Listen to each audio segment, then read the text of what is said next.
Sabroso. Todo queda sabroso.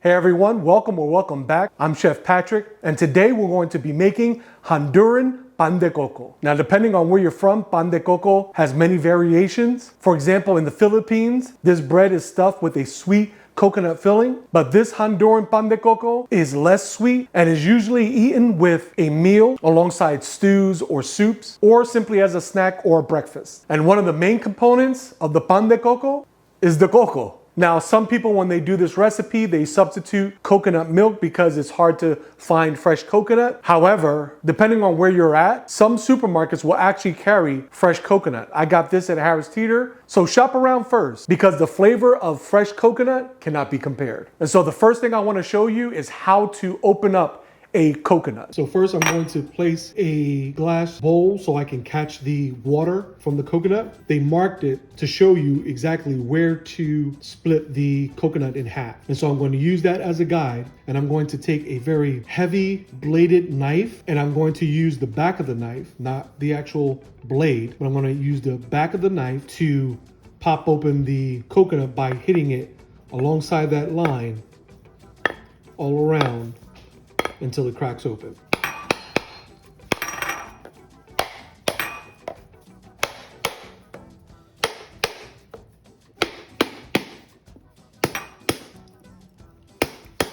You can already see that coconut water coming out.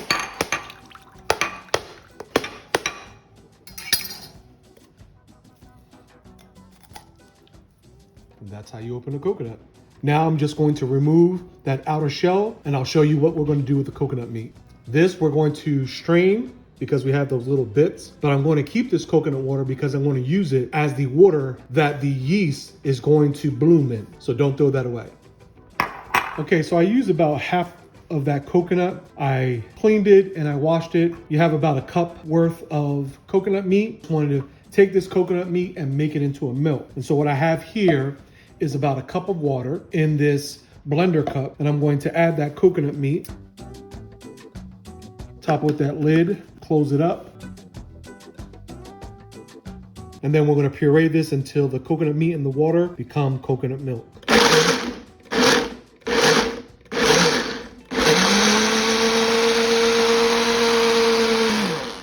As you can see, all that coconut has been pureed, and now we have coconut milk. Now all we have to do is strain this. Okay, so I have a cup here with a strainer, but I'm also going to use some cheesecloth, and that's just going to help to strain that coconut milk.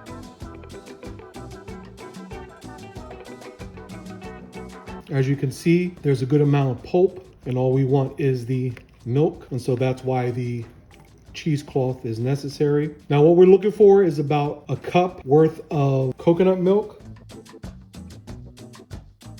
Squeeze that out.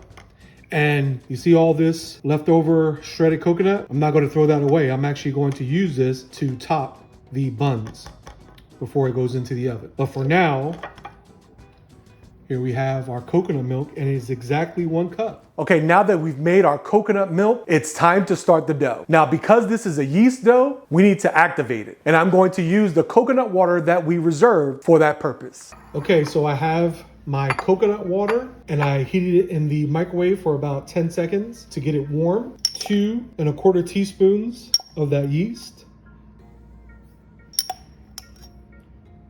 Okay. We're also going to add a teaspoon of cane sugar. This is what they call piloncillo. So I'm going to use this cane sugar to help activate that yeast. Give that a quick stir. And then I'm going to let this sit for about 5 minutes until it's activated.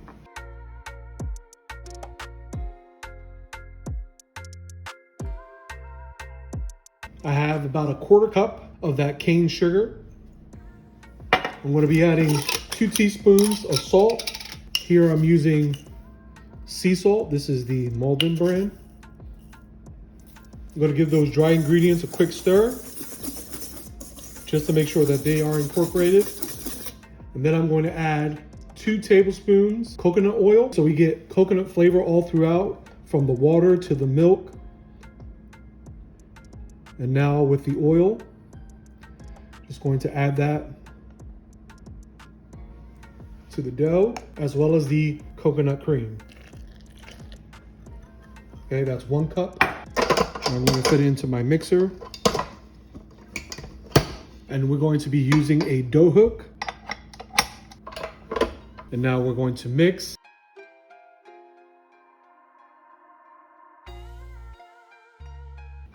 Almost forgot. Add the yeast. Huh. That would have been horrible. And so here we have our dough. As you can see, it came together. There's no flour or dough pieces left inside the bowl. The dough is slightly tacky, meaning it's almost like when you touch Scotch tape. It should have that tacky feeling. Now we're simply going to put this in a bowl that we're simply going to coat with a little bit of olive oil. I'm going to take that dough and simply make sure that it's thoroughly coated with that oil, because this is going to proof for about 1 to 2 hours. Cover with a towel. Okay, so here we have our dough that has been proofing for about 1.5 hours. And as you can tell, it has doubled in size. Now all we're going to do is punch down the dough.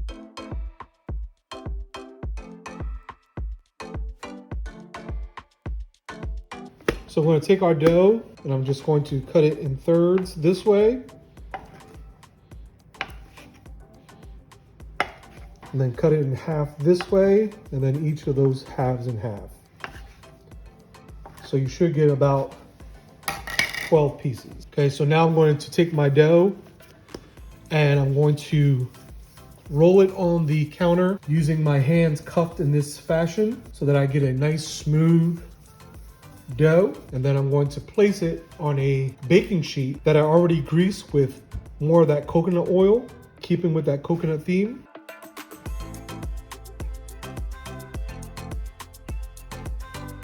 So now we have our dough, but now we have to proof this for another ½ hour. So again, cover it with the towel. Okay, so now our buns have been proofing for an additional 30 minutes. Now before it goes into the oven, I just want to brush it with a little bit of that coconut oil so that the shredded coconut can adhere to the buns. Just like that. And then we're going to take that shredded coconut from earlier, and I'm just going to hit the top of those with that shredded coconut. Okay. Now I've already preheated my oven to 375 degrees. We're going to bake this pan de coco for about 20 to 25 minutes. Check these out. Oh, that's hot. They're perfectly browned. See that toasted coconut on top. The outside is nice and crusty, but I can tell on the inside it's nice and chewy and fluffy. We're just going to wait about 5 minutes for them to cool slightly, but I still want to eat these nice and warm. Okay, check out these pan de coco.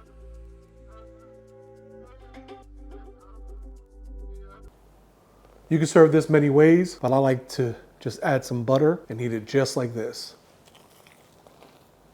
Using that fresh coconut really makes this pan de coco. You could taste that coconut is coming through because we use all aspects of the coconut, the water, the milk, the oil, little shredded coconut on top. Sabroso. Thanks for watching. If you really like this video, don't forget to like and share, and click that subscribe button along with the notification bell so you can stay up to date on all new content. And remember, food can look good, but if it doesn't taste good, then your cooking is in vain. So make it sabroso.